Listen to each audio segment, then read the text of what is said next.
चलना घुमा दियो गोरी बाबा धाम गे, जल चढ़ा के कर लिया नाम गे।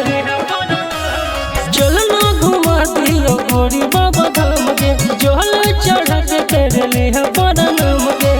ये बड़ी पावन होय छै महीना सावन के, सोम दिन के गे जन सोम दिन के, जल ढारी कर चल दोनों के। सोम दिन के गे जन सोम दिन के, जल ढारी कर चल दोनों के।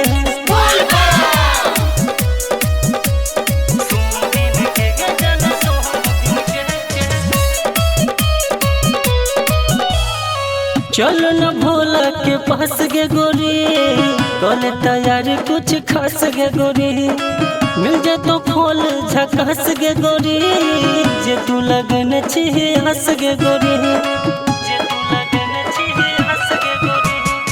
चल न भोला के पास गे गोरी, कल तैयार कुछ खास गे गोरी।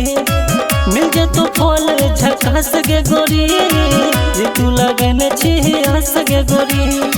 गे बड़ मंदिर जपै छै भोला जी के नाम के, सोम दिन के गे जन सोम दिन के, जल ढारी करे चल दोनों के।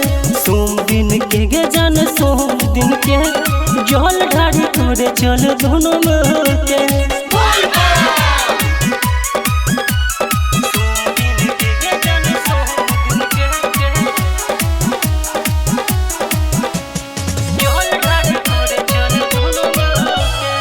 दो दिल को बाबा तोरा नाता गोरी, मैं जेबे तो हो तो घाटा गोरी। कदिलियो गाड़ी के सहटा गोरी, कल कन्हैया से पता गोरी। दो दिल को बाबा तोरा नाता गोरी, मैं जेबे तो हो तो घाटा गोरी।